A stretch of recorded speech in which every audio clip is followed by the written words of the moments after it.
Բարի երեկո, իմ թանկագին ազգակիցներ, այսօր մի քիչ ավելի ուշ երեկոյան ցանկացա զրուցել ձեզ հետ եւ արտաքին քաղաքականության եւ մեր Հայաստանում տեղի ունեցող իրադարձությունների վերաբերյալ։ Հատկապես շատ հետաքրքիր է հիմա այն թեման, թե ասենք ինչպես են պետություններում, այդ թվում արևմտյան երկրներում, լուծվում հարցերը ընտրությունների միջոցով։ Սա շատ հետաքրքիր է, այստեղ նույնպես տեղի են ունենում իրադարձություններ, որ ակամա ուղղակի այսպես չես կարող չափշել, թե ինչպես եղավ, որ այսպես սա տեղի ունեցավ։ Ասենք օրինակ 20 թվի ընտրություններում, Միացյալ Նահանգների նման երկրում է, աշխարհի թիվ 1 դեմոկրատական երկրում։ Ասենք ինչպես եղավ, որ հաջողացրին այն մի քիչ մեկը կարե, որ հասիրում էր ցամաք գետնի վրա գցվեր, այսպես Բայդենին, բերել իշխանության, դարձնել երկրի նախագահ։ Մի մարդ, որը շատ հրաշալի անցյալ է ունեցել, ասենք քաղաքական մեծ, այսպես շատ ընդարձակ, շատ բեղուն գործունեություն է ծավալել, բայց արդեն տարիքն առած, արդեն գիտենք կորցրած, հիվանդ մարդ էր, մի խոսքով։ Այս մարդուն բերեցին, որ ասում որ ջորջություն, խայտարակություն։ Մերին դարձրին նախագահ խայտարակարին։ Նա իրանց պետք էր, որպեսզի, ասենք այդ ապազգային թևը, այսինքն սատանիստական թևը, ինքը ունենա Միացյալ Նահանգներում մի մարդ, որը ուրեմն իրենց, այսպես ասած, ապազգային քաղաքական կուրսը առաջ տանի։ Նրա շնորհիվ անեն դա։ Բայց մենք տեսանք, որ այդ շատ խիստ թաքնված, շատ խիստ կազմակերպված կեղծիքի միջոցով, որ Բայդենին բերել է իշխանության, այդ սխալը ամերիկացիք ուղղեցին։ Ասենք ազգային թևի ներկայացուցիչ նորից հետ եկավ իշխանության, Թրամփը ներկայիս, թողենք մի կողմ, ասենք հիմա ինքը ինչքանով է իր խոսքի տերը, ինչքանով է, ասենք, մեզ համար հարմար, թե հարմար չի, սա այլ հարց է։ Բայց արևմտյան աշխարհում սա իրոք դիտվում է այսպես, որ Թրամփը պատկանում է ավելի ազգային թևին, եւ իր թիմն էլ ազգայնականներ են հիմնականում։ Իրենից ուժեղ ավելի ազգայնական է իր փոխնախագահ Վենսը։ Իդեպ ավելի, այսպես, երիտասարդ եւ ավելի խոհեմ, ավելի ճարպիկ մեկն է, որը կարծում եմ Թրամփի այս ժամկետը լրանալուց հետո իր թեկնածությունը կդնի եւ Թրամփը արդեն հայտարարել է, որ ինքը կպաշտպանի նրա թեկնածությունը, որպես հաջորդ նախագահի։ Մենք տեսանք, թե ինչպես Ֆրանսիայի նման երկրում, ասենք Մակրոնի երկրորդ մանդատը, որ նա ձեռք բերեց երկրորդ ընտրություններին, երկրորդ հնգամյակը, այսպես ասած, սա էլ մնաց հանելուկ, այստեղ էլ շատ ուժեղ ֆոկուսնիկներ կան, չկարծեք մենակ այդ ֆոկուսնիկները Հայաստանում կամ արևելյան երկրներում են։ Եվ հանկարծ, ասենք Էմանուել Մակրոն, որը անհամեմատ ավելի քիչ ձայն ուներ, քան ձախ թևի լրիվ ձախ ուժերի ղեկավար, ասենք Մելանշոնը կամ աջ ազգայնականների ղեկավար Մաղին Լոպենը, դարձավ նախագահ երկրորդ անգամ։ Ես գիտեմ, ասենք այստեղ կոնկրետ Ֆրանսիայում դա ինչպես հաջողացրին։ Բայց նա երբեք ժողովրդի մեծամասնության ուրեմն քվեն իրականում չի ունեցել։ Նրան ոչ աչերն է սիրում, ոչ ձախերը։ Նա ինքը ցենտրիստ է, նախկին սոցիալիստական կուսակցությունից էր, հետո դառավ ձախ կենտրոնամետ, իդեպ այս կենտրոնամետ ուժերը, այս մեջտեղում ընկած ուժերը, սրանք ամենածայրահեղականներն են։ Աչերին ասում են ազգայնականներին աչ ծայրահեղականներ, ֆրանսերեն extrême droite, ասենք այդ սոցիալիստական ուժերի միավորման այսօր որ կա Մելանշոնի գլխավորությամբ, ասում են ծայրահեղ ձախեր, բայց իմ խորին համոզմամբ ամենածայրահեղ ուժը, ծայրահեղական ուժը, որ գոյություն ունի Ֆրանսիայում, դա հենց այդ ցենտրիստներն են Մակրոնի գլխավորությամբ։ Սա ամենածայրահեղական ուժն է, քաղաքական։ Եվ ամենաապազգայինը։ Ուրեմն, եթե սա ինչ երկրներ եմ նշում, այնպիսի երկրներ, ինչպեսին Միացյալ Նահանգները եւ Ֆրանսիան կարող են կուլ գնալ, այսպես ասած, շատ մեծ կազմակերպչական, երկի քաղաքակիրթ են սա անում, բայց դավադրությունը մնում է դավադրություն, դա կլինի քաղաքակիրթ ձևով, դա կլինի ուժային մեթոդներով, դա կլինի արտաքին միջամտության շնորհիվ, թե չգիտեմ ինչ ներքին կազմակերպած ցնցումների հետևանքով, դավադրությունը մնում է դավադրություն, դա դավադրության տեսություն չի սա իրականություն է, կոնկրետ դավադրության հետևանք է, դավադրություն հանդեպ ազգային շահերը։ Եվ այսօր մենք տեսնում ենք, որ արևմուտքում դրա համար մարդիկ արդեն հասկացել են, որ իրենք շատ խորը, շատ ուժեղ կազմակերպված մի ուրեմն ցանցի մեջ են հայտնվել, մի խաբեության մեջ, որից ուղղակի իրենց կոտորում են դուրս գան, պատրտում են իրենց դուրս բրցնելու համար այդ խաբեության ցանցերից։ Եվ երկրները իրենց վերադարձնեն նորից իրենց բնականոն զարգացման հունի վրա։ Հասկանաք, եկել են ուժը հայտնվել աշխարհում, նոր ուժ սատանիզմը, որը իրենց արտաքուստ կոչում են wokism, wok անգլերեն բառն է, այսինքն արթնացում։ Դևերի արթնացման մասին է խոսք, էլի, ոչ թե հրեշտակների, ոչ թե արդարների։ Սա սատանիզմ է։ Հիմա արդեն նույնիսկ բացեիբաց խոստովանում են շատերը նրանցից։ Հիմնվում են սատանիստական եկեղեցիներ, տաճարներ, ոչ թե եկեղեցիներ։ Սատանայի պոզերով արձանները դրած, Լուցիֆերի եւ այլն։ Բացեիբաց արդեն խոսում են այդ մասին, արդեն խոստովանում են բացեիբաց։ Սա դավադրության տեսություն չի սա։ Որ սա իրականություն է։ Սա իրականություն է։ Պետք է հասկանաք սա, ընդունեք։ Եվ դրա համար ուրեմն ես երբ նայում եմ մեր Հայաստանում տեղի ունեցող իրադարձություններին, թե հայ ժողովուրդը ինչպիսի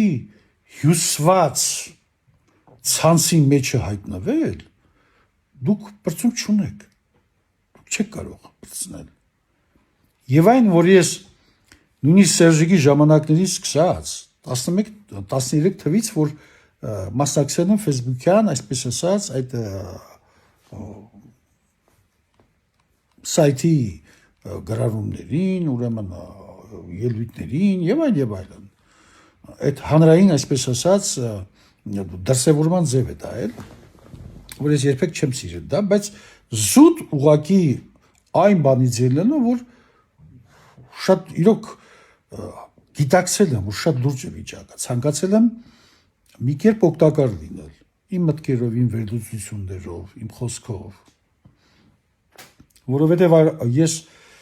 26 տարի արդեն ապրում եմ արևմուտքում, Ֆրանսիայում, 4 տարի Բելգիայում, 22 տարի Ֆրանսիայում, ուղիղ 26 տարի։ Եվ պարզ է, որ առավելևս որ չափահաս տարիքում եկել եմ այստեղ, արդեն իսկ մեծ կենսափորձով, արդեն իսկ քաղաքական մեծ ուրեմն անցած ճանապարհով եւ այստեղ ամեն օր շփվում եմ ֆրանսիացիների հետ, լսում եմ, տեսնում եմ, հետևում եմ ամեն ինչին, խելացի մարդկանց, պաշտոնավոր մարդկանց հետ եմ հանդիպումներ ունեցել, զրուցել եւ շատ լավ եմ ճանաչում արդեն արևմտյան աշխարհը։ Ուրեմն այն, որ արևմուտքում հրաշալի բաներ կան,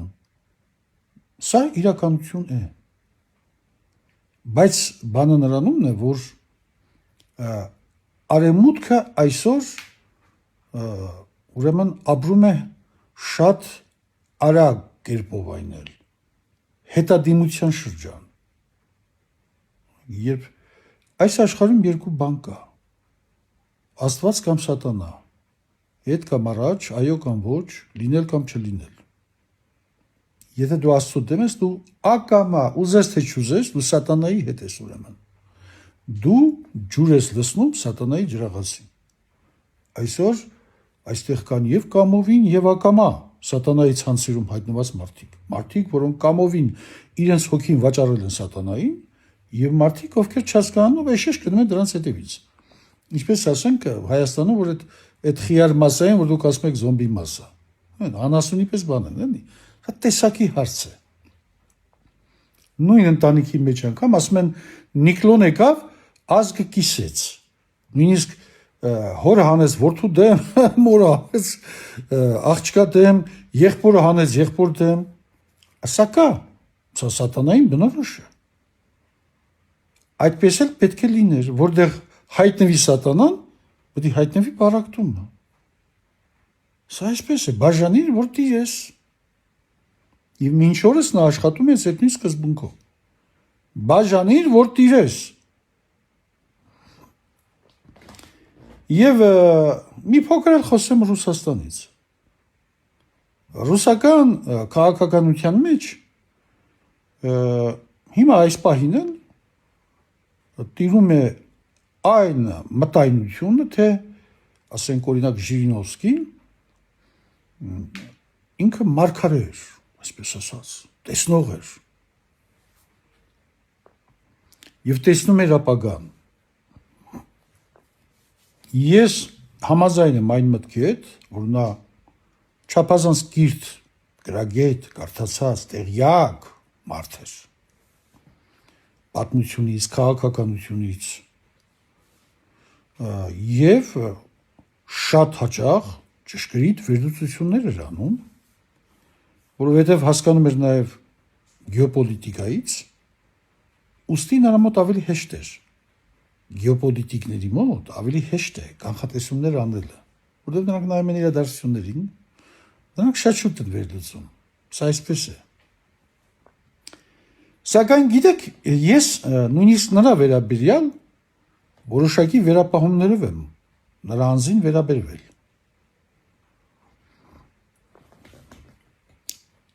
Սատանան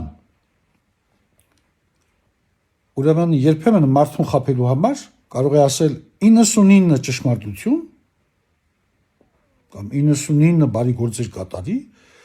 որպեսզի այդ 100-րդը այդ կեղծ ճշմարտությունը դա թակարդն է, որպեսզի այդ մեկին էլ դու հավատաս, ու հենց դա քո թակարդն է, քեզ գցելու է թակարդի մեջ։ Դրա համար այդ նույն սատանան, որքան որ ասենք ինքը տեսնում է, թե ինչ աստիճան, ասենք հզոր կամ խելացի մեկի հետ գործ ունի, նա այնքան ավելի բարի ու արդար է գործում, որպեսզի կարողանա համոզել։ Դա խելոք մարդուն դժվար է, չէ՞, մոլորեցնելը։ Կարող է ասել 999 ճշմարտություն, հանուն 1000-րդ այդ կեղծիքի։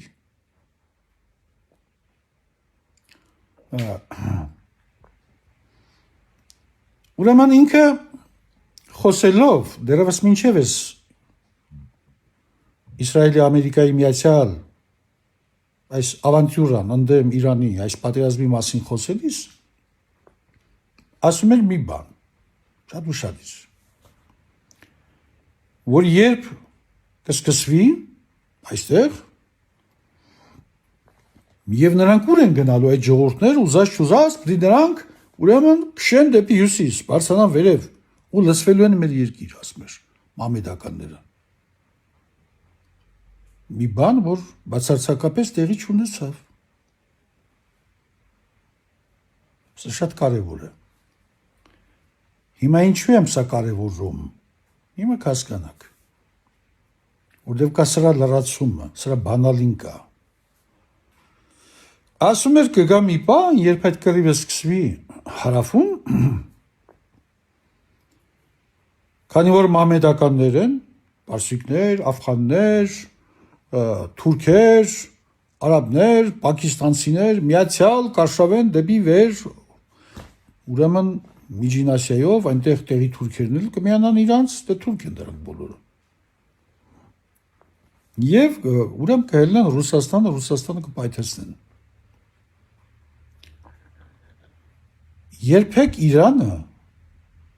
թուրքական աշխարհի հետ չի արշավի Ռուսաստանի վրա։ Որովհետև Ռուսաստանի կործանումը դա նաև Իրանի կործանումն է։ Ես ասել եմ ժամանակին, ես նկատել եմ ժամանակին Ժիրինովսկու այս արդյոք վրիպումը, այնքան էլ նման չի վրիպումի սա։ Սա ասենք ինձ նման շատ խորաթափանց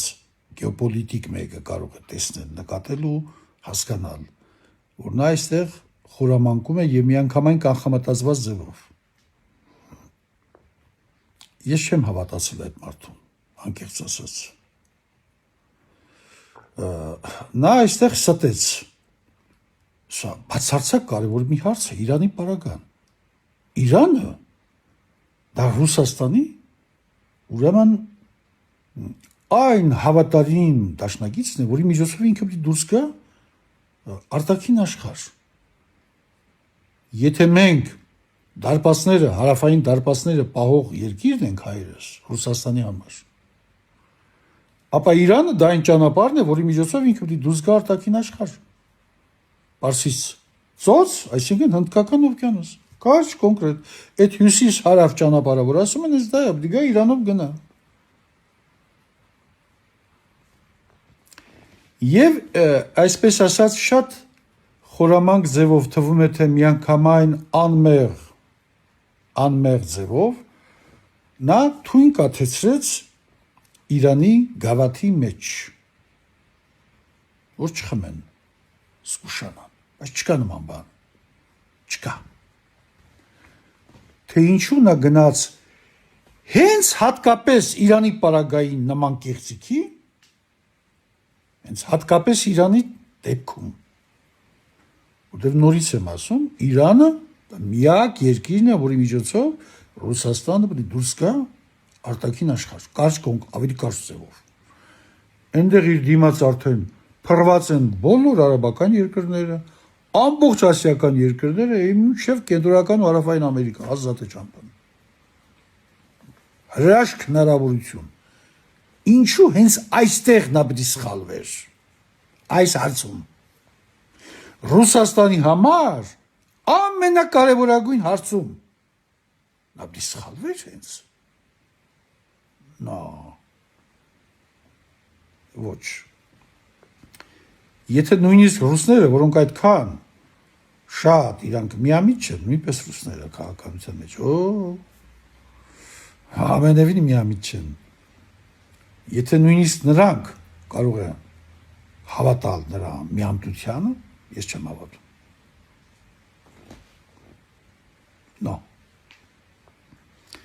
Իշտենք հիմա ներքև, մի քիչ եվրոպացիներից խոսենք դարձյալ,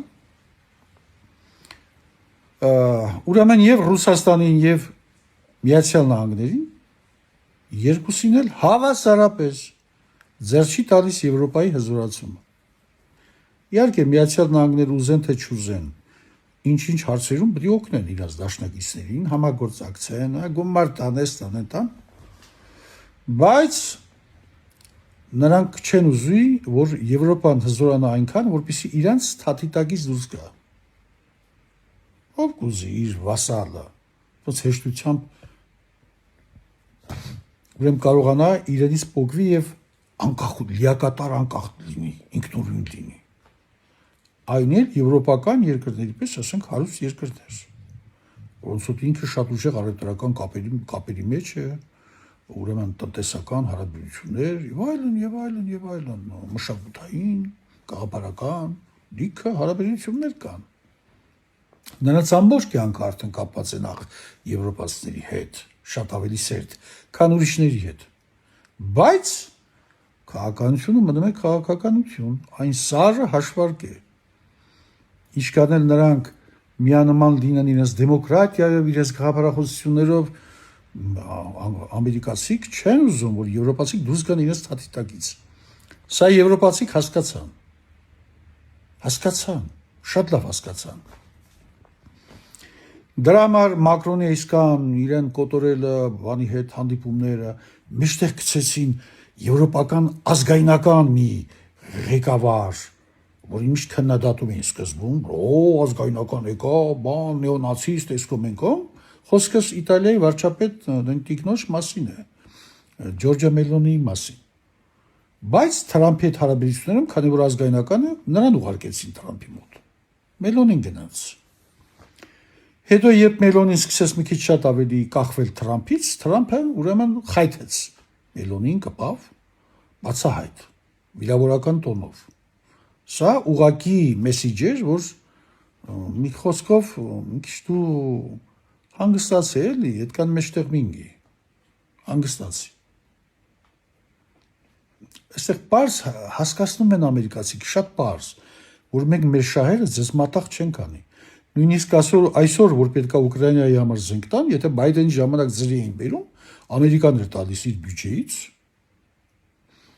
Հիմա Թրամփը ասում է հետևյալ. այն Թրամփը, որ ասաց դուք եվրոպացիներդ, դուք ռեկետյոր եք, գցող եք, շորթող եք։ Հիմա փողը կտակ, զենքը կտանեք։ Ինչ չէ տակրում, դե պատերազմա թե ինչ։ Փողը տվեք, զենքը տալեք։ Հիմա Միացյալ Նահանգներից գնում են փողով այդ զենքը, որ ուղարկեն Ուկրաինա։ Դրա համար այսօր Եվրոպան կրում է շատ ծանր տնտեսական, ուրեմն հետադիմություն,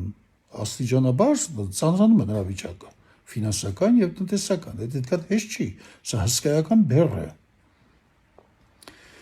Վերջում տեսան, որ Մակրոնը Մելոնին էլ չեն կարող գլուխ անել, գնաց Թրամփի մոտ Անգլիայի թագավորը, Չարլզը։ Եվ մի հետաքրքիր բան տեղի ունեցավ այնտեղ։ Այնտեղ ճաշկերույթ էր կազմակերպված, հանդիպում կոնգրեսականների հետ, սենատորների հետ, եւ դրանցից մեկում Չարլզը ինչ է ասում, բարձրանով տրիբունայի վրա, ասում է այստեղ տարածված է այն տեսակետը, որ դուք ասում եք, եթե մենք չլինեինք ժամանակին, այսօր Եվրոպայում դուք բոլորդ խոսեիք գերմաներեն, ակնհայտորեն ակնարկում է նացիստական Գերմանիայի ուրեմն ամբողջ ժամանակահատվածը, երբ նրանք նվաճեցին Եվրոպան։ Ինչ է ասում։ Այսօր բոլորդ կխոսեիք անգլերեն, եթե մենք ամերիկացիներս չլինենք։ Միայն ասում է, ես պետք է ասեմ ձեզ հետևյալը, որ եթե մենք էլ չլինեինք, Չարլզն է ասում,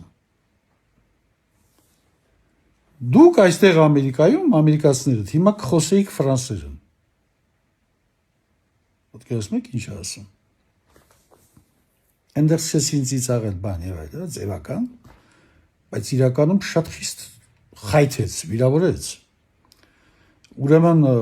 նկատի ունի, որ այդ մինչև Նապոլեոնի կողմից Լուիզիանան, որ Լուիզիանան հսկայական նահանգ էր, հիմիկվա չափ չէր։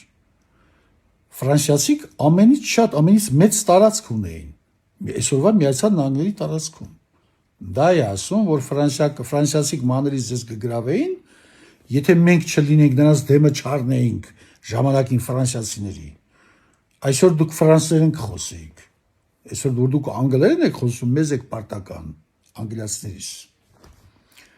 Սա ուղղակի վիրավորանք էր նախ ամերիկացիների համար, սա նրանց դուրս չեկավ ամենևին սա, որտեղ կպավ նրանց ինքնասիրությանը, եւ երկրորդ կպավ նաեւ ֆրանսիացիներին։ չհասկացանք։ Եվ պարոն Մակրոնը որևէ կերպ չարձագանքեց, որովհետև կար առաջադրանք։ Չարլզը կարևոր գործով էլ գնացել եւ այդտեղ նեղանալու պահաճ էր, որ նեղանար։ Պես ինչ ես ասում։ Կարող է մեր լեզուն ձեր լեզվի չափ չեղավ։ Գեղեցիկ ֆրանսերեն, ճիշտն է ճիշտ։ Անգլերենով է ֆրանսերեն դեմ, ոչ մի բան։ Իր լեզվաս մտաջիբ լեզուն։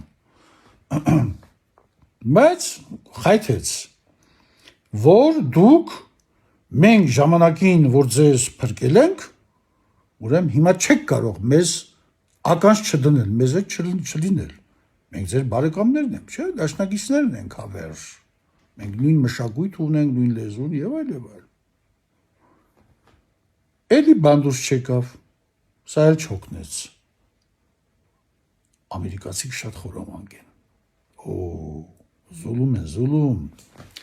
Այն որ ասում են Թրամփի պրխելագարը մի օր էս ասում, մի օր են ասում, նման բան չկա, նա գիտի ինչ է անում, նա իր անելիքը գիտի։ Նա իր անելիքը գերազանց գիտի։ Իսկ թե իր մասին ինչ կմտածեն, նրանք ամերիկացիք փաթաթ ունեն նման բաները։ Նրանք իրաց գործը գնա առաջ։ Նրանք իրենց անելիքը գիտեն։ Նրանք ոչ մեկին կարիքը չունեն, որ ես դաս տա։ Հասկանում եք։ Հզորի մտածողությունն է, էլի, հզորի։ Իհարկե, երբեմն այդ հզորությունը կարող է քեզ խանգարից, խանդեր թույլ տաս չլսես կողքից խելոք խոսքերը, ինչպես դա Ռուսաստանի հետ տեղի ունեցավ, որ sense 14 տարի առաջ ես իմ նախորդ վիդեոյում ասում եմ, որ զգուշացեցի գրավոր, թե Սերժոնով է։ 14 տարի առաջ եմ ասել, 14 տարի առաջ եմ ասել նույնիսկ, որ զենքով սրանց դեմ դուրս գալ։ Հիմա հասա բուն իմ խոսքին, մեր ներքին գործերին։ Հայեր ջան, քաղաքակիրթ ճանապարհով հարց չի լուծվի։ Ամերիկայի մեջ լուծվեց, նորից հետ եկան ազգայնականները։ Նրա համար, որտեղ դա մի երկիր է, որտեղ զինված են, բոլորի տները մի բատալյոն զենք կա։ Պարզ ասեցին, կփարթենք բոլորիդ, եթե հանգած ես անգամ հետ կեղծեցին։ Վախից են զիջել, վախից։ Էլի չեն զիջելու, հիշեք։ Մեզ մոտ նույնպես, ընդեղ նստած են, իմը շատ ուժեղ Հայաստանում ամուր, այսպես ասած, ուրեմն արմատներ են կցել սատանիստները, շատ ամուր կերպով, ամենուր եք, բոլոր բնակավարներում։ Դրա համար իրենց այդքան վստահ են զգում։ Դուք ոչ մի ընտրության, ոչ մի քարոզներով, նորից եմ ասում, Ամերիկա, Ֆրանսիա, նրանք կեղծեցին ընտրությունները, իրենց թեկնածուներին հրեցին առաջ։ Դուք ուր կմնաք, հալա։ Խելքի եկեք։ Եվ այն, որ դուք վախենում եք այդքան, շատ եք վախենում, ախր այդքան չի կարելի վախենալ, էլի։ Վախնել դի չափ ունեն արա։ Բոլորս էլ մարդիկ ենք, բոլորս էլ ունենք վախ, մարդ ենք, մենք դեբիլ չենք, որ վախ չունենանք, դժեր վախ չունեն։ Բոլորս էլ ունենք, բայց կա մի պահ, գալիս է մի պահ, որ դու կարողանաս քո մեջ ուժ գտնել քո սեփական, քո ներքին վախը հաղթահարելու համար։ Ես դա վաղուց եմ հասկացել, որ պետք է անել, եւ վաղուց եմ պատրաստ դրան։ Ես 15 տարի ասում եմ։ Ես 90 թվից եմ ասում, ինչ 15 տարի, 36 տարի առաջ։ Լևոնի հələ իշխանության գալուց առաջ ձեզ ասել եմ այդ մասին, որ կոչ է անում ազգային տղեկին, որ սրանց պետքա արգելել ամեն գնով ընդ որում։ Աշխատել իհարկե քաղաքակիրթ ձևով, եթե դες բանդուս չի գալ, հենց այդպես ուժով։ Ինչ ոնց ուզում եք հասկացեք։ Պետքա սրանց դեմն առնել, թույլ չտալ, որ սրանք գան իշխանության։ Ես հրաշը կոչված ես սրանք ես շները, սրանք գործակալներ են լրիվ, սրանք գործակալներ են, օտար երկրյա, իզուր ծամացառություններ, կապիկություններ մի արեք, մի ծամծմեք, դա այդպես է, դրա կոչեք իրենց անուններով, դուք ձեզ եք խափում, դուք ուրիշի չեք խափում, որովհետև եթե ընդունեք, բարձրացային ասեք, որ նա դավաճան է հայրենիքի, այո, դավաճան է։ Նաև դավաճան է և թշնամի է, և մեկը և մյուսը։ Բայց նաև դուք եք դավաճան։ Այդ դավաճանը, ամենաառաջին դավաճանը ձեր վախն է, սեփական վախը, որ նստած է ձեր հոգում ես, չեք կարողանում ձերբազատվել։ անասնական այդ վախը։ Ես ինչ վախեցած եք դուք։ Ես ինչ վախեցած եք։ Նա վաճառելու է, ամեն ինչ անելու է։ Ամեն ինչ անելու է արևմուտքի առաջ ճանապարհ բացելու համար, որ սրանք գան Ադրբեջանով անցնեն Կասպից ծովով դուրս գան Միջին Ասիա։ Սա համաշխարհային տիրապետություն է։ Սրա համար համաշխարհային պատերազմ կլինի, բայց սա չի լինի։ Ռուսները, պարսիկները, չինացիները այն քաչալի պատմությունը կանեն, ոչինչ ոչ քեզ։ Սրանց էլ արևմուտքին էլ հետ իրանց հետ կտանեն գերեզման։ Չի լինի, ուղղակի դուք